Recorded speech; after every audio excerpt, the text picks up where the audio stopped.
হরিশের মনে হলো আজ বোধ হয় ভেসেই যাবে টগরডাঙ্গার হাট।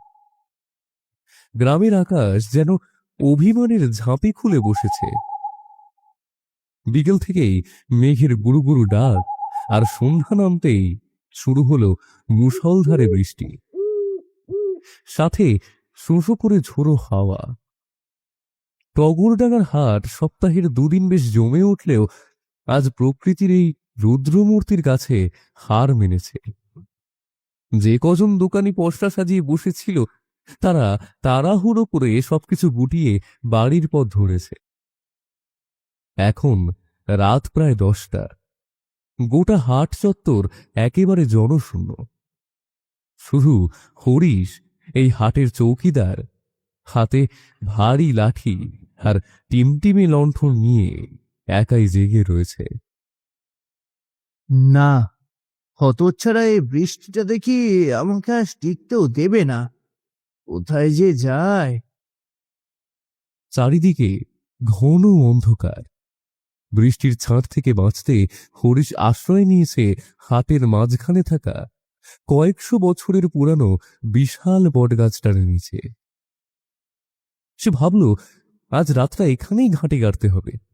এমন দুর্যোগে টহল দেওয়া সম্ভবপর নয়। হঠাৎ তার চোখ গেল সামনের দিকে। বটগাছের ডালপালা অনেকটা জুড়ে ছড়িয়ে আছে। গাছের ছাউনির কিনারার দিকে হরিশ দেখল আবছা একটা অবয়ব দাঁড়িয়ে রয়েছে। প্রথমে হরিশ ভাবল হয়তো কোনো গ্রামবাসী বৃষ্টিতে আটকে পড়েছে। কে কে ওখানে?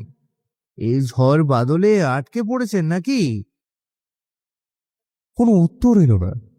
তবে মূর্তিটা এগিয়ে আসতে লাগল।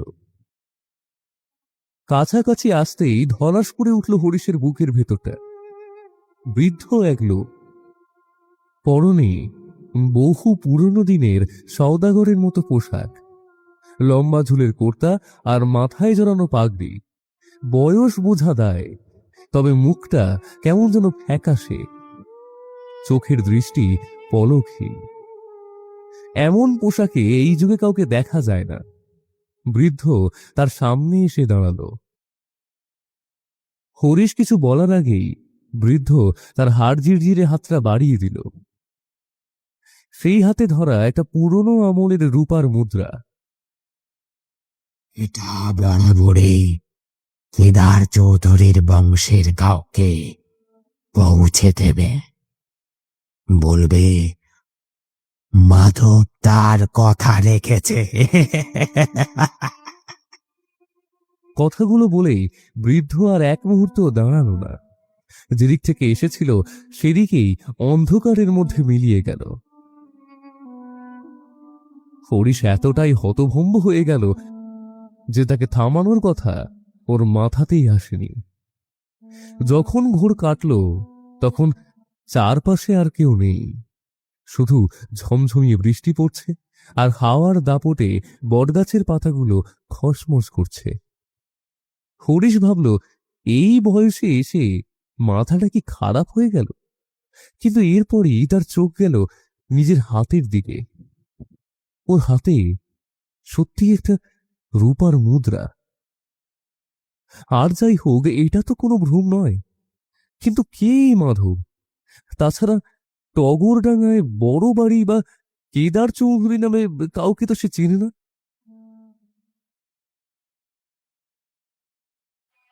রাতটা কোনো মতে কাটালো হরিশ। ভোরে বৃষ্টি সামান্য কমতেই সোজা বাড়ির পথ ধরল। সকালে গ্রামের চায়ের দোকানে বসে হরিশ চায়ে চুমুক দিচ্ছিল। সে ঠিক করল ব্যাপারটা নিয়ে গ্রামের দু একজনের সাথে কথা বলবে। ইয়ে, পরান্দা, একটা কথা জিজ্ঞেস করব? গ্রামের সবচেয়ে বয়স্ক ব্যক্তি পরাণ সাহার দিকে তাকিয়ে সে প্রশ্নটা করল। পরাণ সাহাও সাড়া দিলেন। আরে হরিশ, কি কথা বলবি, বলে ফেল। আচ্ছা, আমাদের টগরডাঙ্গা গ্রামে বড় বাড়ি নামে কোনো বাড়ি আছে নাকি? কিংবা কেদার চৌধুরী নামে কাউকে চেনেন?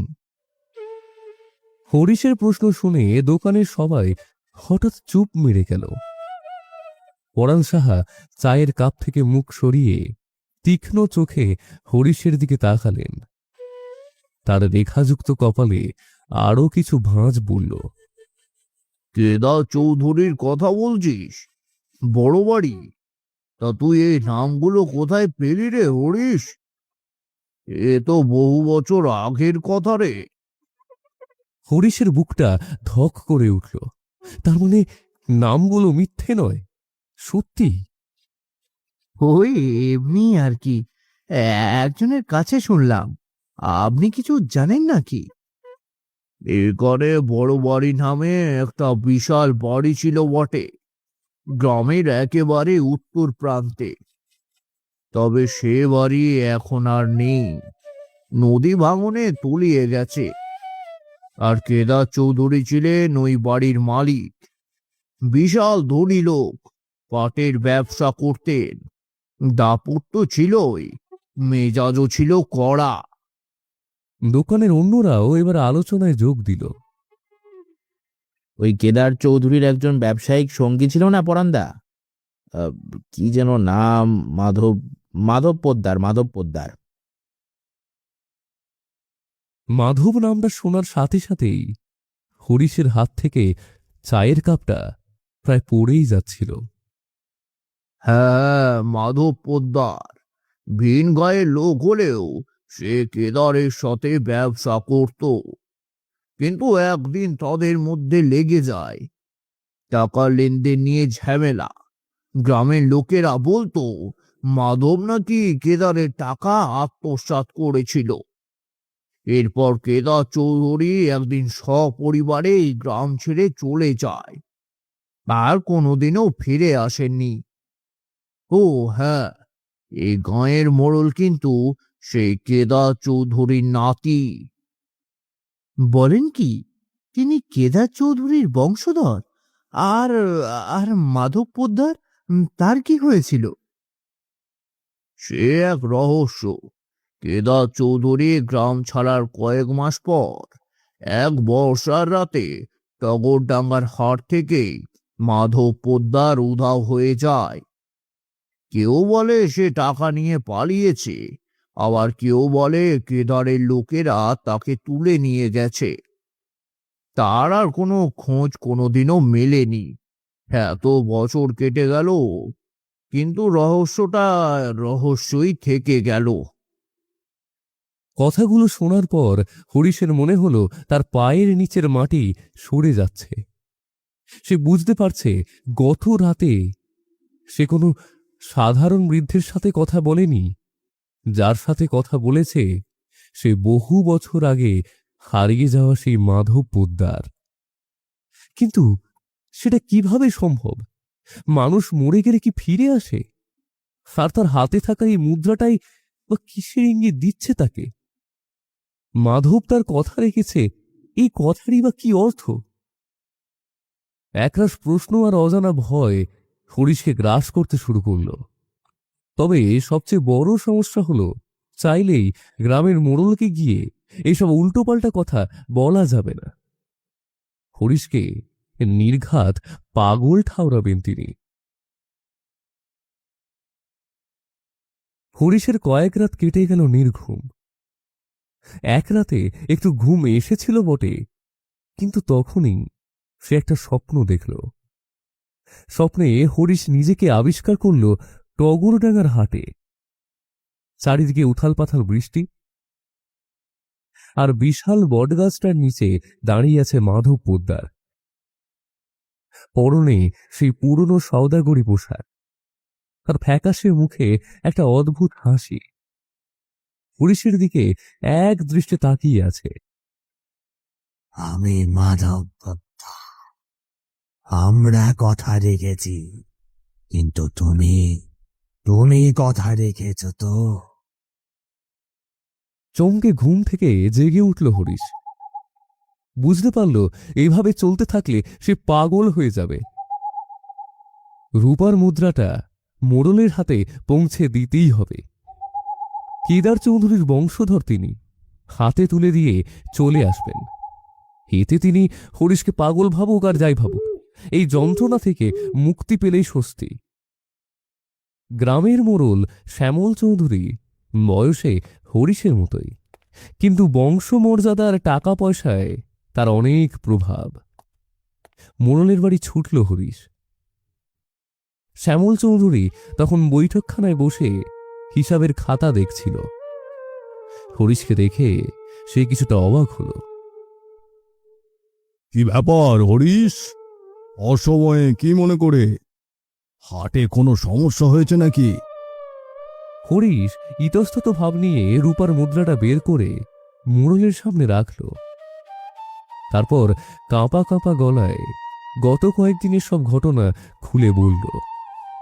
বৃষ্টির রাতে সেই অদ্ভুত সাক্ষাৎ, মাধব পোদ্দারের বার্তা, পরাণ সাহার কাছে শোনা কেদার চৌধুরীর ঘটনা, সে কিছুই বাদ দিল না। সব শুনে শ্যামল চৌধুরীর মুখটা গম্ভীর হয়ে গেল। মুদ্রাটা হাতে নিয়ে খুঁটিয়ে দেখতে লাগলো সে। অনেকক্ষণ চুপ থাকার পর মুখ খুলল মোড়ল। হরিশ, তুমি যা বলছো তা যদি সত্যি হয় তাহলে এটা কোনো সাধারণ ঘটনা নয়। কেদার চৌধুরী আমার নিজের দাদা ছিলেন। হরিশ চমকে উঠল। সে ভাবতেও পারেনি শ্যামল চৌধুরী এত সহজে বিশ্বাস করবে। মাধব পোদ্দারের ব্যাপারটাও তাহলে সত্যি? হ্যাঁ, বাবা বলতেন মাধব পোদ্দার আমাদের পরিবারের সাথে বিশ্বাসঘাতকতা করেছিল। সে আমাদের অনেক টাকা মেরে পালিয়ে যায়। আমার দাদামশাই সেই অপমানে আর লজ্জায় এই গ্রাম ছেড়ে কলকাতায় চলে গিয়েছিলেন। মাধব পোদ্দারের আত্মা হয়তো এতদিন পর তার ভুলের প্রায়শ্চিত্ত করতে চাইছে। সে হয়তো এই মুদ্রাটা দিয়ে বোঝাতে চাইছে যে সে তার ঋণ শোধ করতে চায়। হরিশ কিছুটা স্বস্তি পেল। ব্যাখ্যাটাও মনে ধরেছে, এটাই হয়তো সত্যি। যাক, মুদ্রাটা তাহলে সঠিক জায়গায় এসে পৌঁছেছে। আমার উপর যে দায়িত্ব ছিল আমি তা পালন করেছি। এবার তাহলে আমি আসি। এই বলে হরিশ প্রায় দরজার দিকে চলল। শ্যামল চৌধুরী চুপ করে তার চলে যাওয়া দেখছে আর কি যেন ভাবছে। হরিশ দরজার কাছে প্রায় পৌঁছে গেছে। এমন সময় শ্যামল চৌধুরী ওকে থামতে বলল। দাঁড়াও হরিশ, এত তাড়া কিসের? বহু বছর ধরে যে সত্যিটা মাটির নিচে চাপা পড়েছিল, তোর মতো এক গরিব চৌকিদারের জন্য সেটা বাইরে আসতে দেওয়া যায় না। মানে কি কি বলছেন আপনি? মানেটা তেমন কঠিন নয়। মাধব পোদ্দার টাকা মেরে পালায়নি।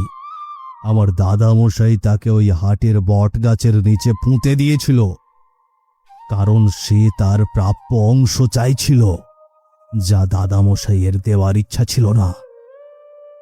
আর তুই এখন সব জেনে গেছিস। না জানলেও মাধবের আত্মা তোকে সব বলে দিত। তুই তো সেই হিসেবের সাক্ষী হয়ে গেলি, তাই না? হরিশের পৃথিবীটা যেন দুলে উঠল। বুঝতে পারল সে কত বড় ভুল করেছে। সে কোনো সাহায্যকারীর কাছে আসেনি, সে এসেছে শিকারীর গুহায়। মোড়লের ইশারায় ঘরের কোণ থেকে দুজন বলিষ্ঠ চেহারার লোক বেরিয়ে এলো। হরিশ দ্রুত হাত জোর করল। দয়া করে এমন করবেন না। আমাকে মাফ করে দিন।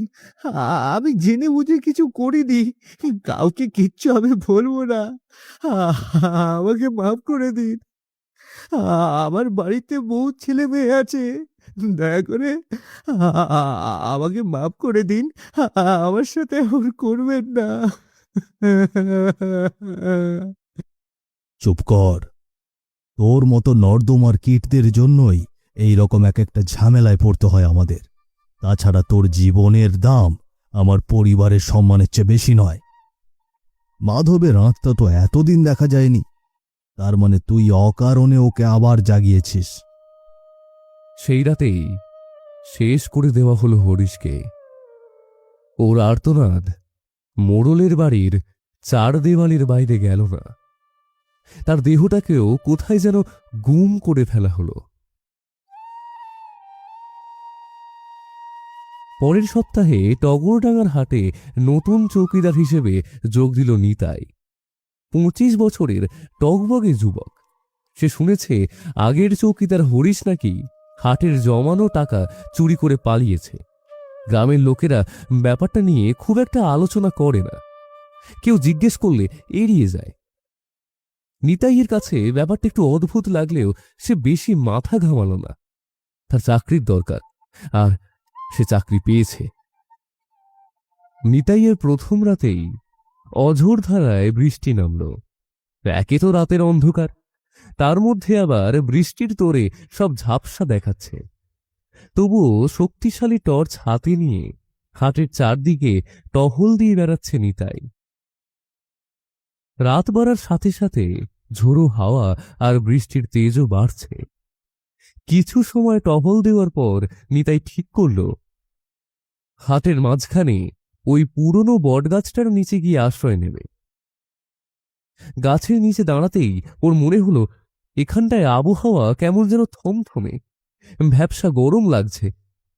হঠাৎ টর্চের আলোয় সে দেখতে পেল গাছের গুঁড়ির ওপাশে দাঁড়িয়ে আছে যেন কেউ একজন। পরনে পুরনো দিনের অভিজাত পোশাক। নিতাই ভাবল হয়তো কোনো গ্রামবাসী। এরে ওখানে, এই ঝড় বাদলার রাতে ওখানে কি? লোকটা কোনো উত্তর না দিয়ে ওর দিকে এগিয়ে আসতে লাগলো। নিতাই তার মুখে টর্চের আলো ফেলতেই দেখল একটা বৃদ্ধ লোক। মুখটা কেমন ফ্যাকাশে আর ভাবলেশীন। আর সবচেয়ে অদ্ভুত ব্যাপার হলো এত বৃষ্টির মধ্যেও তার পোশাকটা একেবারে শুকনো। লোকটা নিতাইয়ের কয়েক হাত সামনে এসেই হঠাৎ হাওয়ায় মিলিয়ে গেল। বুকের ভেতরটা হিম হয়ে গেল নিতাইয়ের। নিজের চোখে বিশ্বাস করতে পারল না। এটা কি মনের ভুল? দ্রুত চারপাশে টর্চের আলো ফেলে দেখল, কিন্তু কোথাও কেউ নেই। রাতটা কোনো মতে কাটল, কিন্তু অস্বস্তির একটা কাঁটা যেন ওর মনে বিঁধে রইল। পরপর কয়েক রাতেও ঘটল একই ঘটনা। সেই সওদাগর আসে, কিছুক্ষণ স্থির চোখে তাকিয়ে থাকে, তারপর আবার মিলিয়ে যায়। নিতাই নিশ্চিত হলো টগরডাঙ্গার হাট আসলেই একটা অদ্ভুত জায়গা বটে। কিন্তু ওর বয়স যেমন কম, তেমনি কৌতূহলটাও বেশি। হঠাৎ করেই তার মাথায় একটা সম্ভাবনা খেলে গেল। আগের চৌকিদার হরিশ একেবারে বৃদ্ধ না হলেও বয়স কিন্তু ভালোই ছিল। এমন কি হতে পারে না যে হরিশ নিজেও রাতে ওই সওদাগরের দেখা পেয়েছে? বেচারা হয়তো এসব দেখে ভয়ও পেয়েছে, তাই পালিয়ে গেছে। লোক বলে হরিশ হাট থেকে টাকা নিয়ে পালিয়েছে, কিন্তু একজন চৌকিদার হিসেবে সামান্য কটা টাকা নিয়ে পালিয়ে যাওয়ার তেমন কোনো কারণ কিন্তু নিতাই খুঁজে পেল না। বড় দাহ মারলে একটা কথা ছিল, তাই বলে এটুকুর লোভ সামলাতে পারবে না। অথচ হরিশ এই হাটে চৌকিদারির কাজ করেছে বহু বছর। পরদিন সকালে নিতাই গ্রামের চায়ের দোকানে গিয়ে বসল। বরাবরের মতোই দোকানে বসে চা পান করছেন পরাণ সাহা আর পাঁচু। আচ্ছা কাকা, আগের যে চৌকিদার ছিল সে নাকি টাকা নিয়ে পালিয়েছে? তা পালিয়েছে, কিন্তু ওইসব নিয়ে আবার ঘাটাচ্ছিস কেন? তোর কি কোনো কাজকর্ম নেই নাকি? হ্যাঁ, সে আছে, কিন্তু ঘটনা কি ঘটেছিল বলুন না। কাজ না থাকলে গিয়ে কাজ কর, শুধু শুধু মাথা খাস না তো। নিতাই দেখল শুধু পাঁচু নয়, কেউই সরাসরি কোনো উত্তর দিচ্ছে না। হাল ছেড়ে দিয়ে নিতাই উঠে পড়ল। পথে ওকে পিছন থেকে ডাকলেন পরাণ সাহা। দোকানে বসে সবই শুনছিলেন তিনি। এই যে ছোকরা, তুমি নতুন এসেছো, তাই অনেক কিছু জানো না। হরিশ চুরি করার মতো লোক ছিল না, তা আমি বেশি কিছু বলতে পারছি না। মোড়লের ভয়ে সবাই চুপ। তুমি বরং হাটের পেছনে ওই ডোবাটার দিকে ঘুরে এসো, একটা জিনিস পাবে। তবে হ্যাঁ, খুব সাবধানে। কথাটা বলেই পরাণ সাহা আর দাঁড়ালেন না, দ্রুত চলে গেলেন। নিতাইয়ের মনে খটকা লাগলো। সোজা হাটের পেছনে ডোবার দিকে গেল সে। ডোবার পাড়টা বেশ আগাছায় ভরা। একটু নজর দিতেই তার চোখ পড়ল একটা ঝোপের দিকে। ঝোপের নিচে কাদামাটির মধ্যে আধডোবা অবস্থায় পড়ে আছে একটা লাঠি। নিতাই লাঠিটা চিনতে পারল। এটা হরিশের লাঠি। হরিশকে সে ব্যক্তিগতভাবে চিনত না, কিন্তু নিতাই অনেকবারই হরিশকে এই লাঠি হাতে হাটে টহল দিতে দেখেছে। তখন নিতাই ভাবত, এমন একটা লাঠি ওর হাতেও থাকলে মন্দ হয় না। সে যাই হোক, নিতাইয়ের বুঝতে বাকি রইল না যে হরিশ পালায়নি, তার সাথে খারাপ কিছু ঘটেছে। কিন্তু কি ঘটেছে, উত্তর আপাতত ওই বুড়োই দিতে পারবে। অপয়া বৃষ্টিটা আবারও শুরু হলো। সন্ধ্যাবেলা পরাণ সাহার বাড়িতে ছুটল নিতাই। এবার তাকে সরাসরি চেপে ধরল সে। দরজায় টোকা দিতেই পরাণ সাহা উঁকিয়ে দিলে। উত্তর খুঁজতে এসেছি, তখন ঝটপট কি সব বলে পুরো চম্পট দিলেন। এবার একটু খুলে বলুন তো সব, ভেতরে ঢুকতে দিন। একটা মাত্র কথা বলেছিলাম, আর এখন জ্বালিয়ে মারবে দেখছি। দ্রুত ঢুকে পড়ো। পরাণ সাহা এদিক ওদিক চোরা নজরে তাকিয়ে দরজাটা পুরোটা খুলে দিলেন। তারপর নিতাই ভিতরে ঢুকল। হ্যাঁ বলুন এবার। শোনো ছোকরা, এ গাঁয়ের মোড়ল থেকে সাবধান। ডানাওয়ালা পাখির মতো উড়াল একটু কম দাও। হরিশ মরার আগে কেদার চৌধুরী আর মাধব পোদ্দারের খোঁজ করছিল। যদিও ওরা বহু আগেই ভূত হয়েছে, তো হরিশ নাকি কোনো এক পুরনো সওদাগরের দেখাও পেয়েছিল। আর শেষবার কিন্তু হরিশকে মোড়লের বাড়ির দিকে যেতে দেখা গেছে। তারপর থেকে সে নিরুদ্দেশ। এই হলো সার সংক্ষেপ। এর বেশি আমি আর কিছু বলতে পারবো না। সব শুনে নিতাইয়ের কাছে ব্যাপারটা পরিষ্কার হয়ে গেল। বিশেষ করে সওদাগরের বিষয়টা একেবারে মিলে যাচ্ছে। হরিশ নিশ্চয়ই এই নিয়ে ঘাটাঘাটি করেছিল। কোনো গোপন তথ্য জেনে যাওয়ায় মোড়ল তাকে গুম করেছে। যদিও পুরোটাই কেবল ওর ধারণা, কিন্তু ধারণাটা ফেলে দেওয়ার মতো নয়। এছাড়া পরাণ সাহার কাছ থেকে কেদার চৌধুরী আর মাধব পোদ্দার সম্পর্কেও জেনে নিল নিতাই। বুঝে গেল বটগাছের সেই পুরনো সওদাগরই মাধব পোদ্দার। কিন্তু মাধব কি নিতাইকে কিছু বলতে চায়?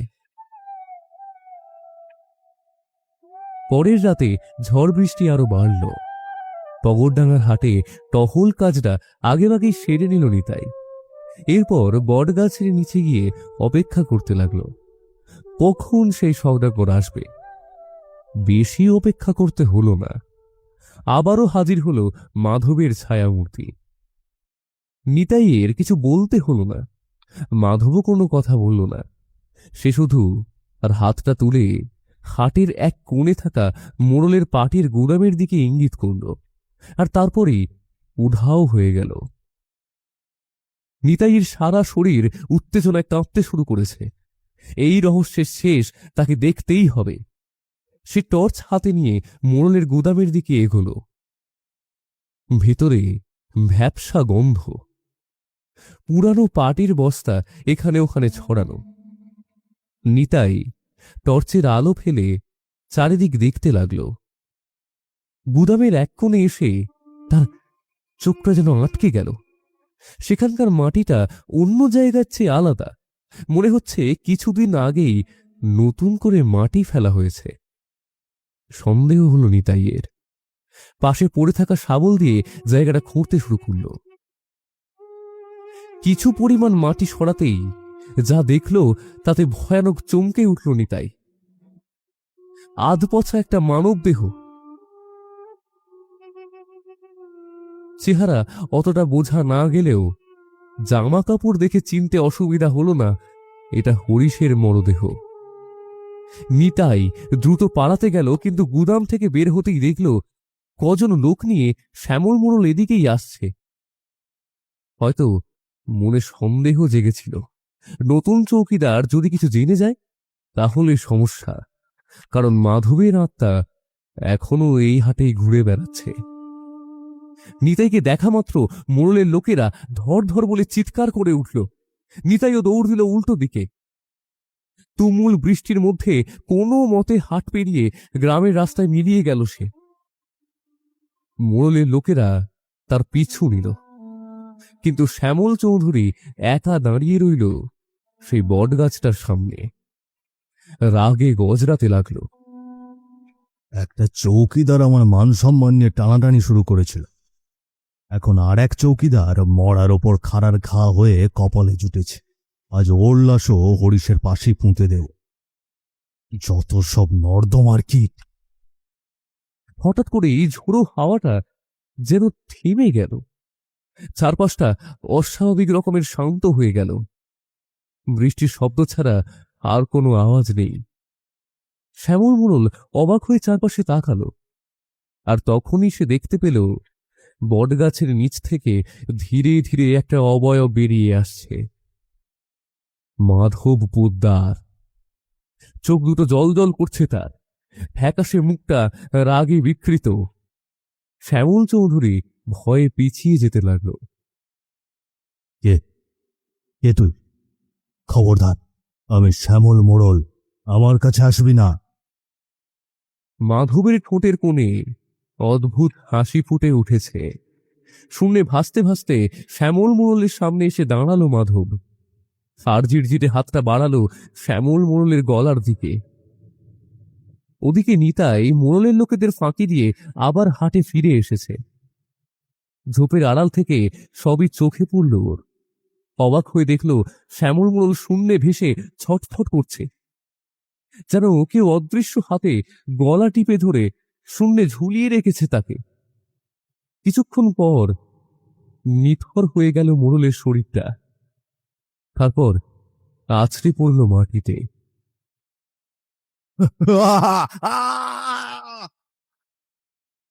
নিতাই বুঝল ওটা মাধবের কাজ, যদিও সে জানে না কেন মাধব এই কাজটা করল, কেননা আসল তথ্য কেবল হরিশই জানতে পেরেছিল, তাও আবার শ্যামলের মুখ থেকে।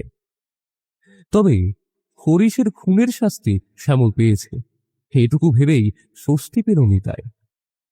সকাল হলেই হাটের ঘটনা প্রকাশ পাবে গ্রামবাসীর সামনে। ওরা এখানে কাজ নেই। ভোরের আলো ফোটার আগেই সরে পড়ল নিতাই। বৃষ্টিটা অবশ্য কমেনি, চলছে ঝুম বৃষ্টি।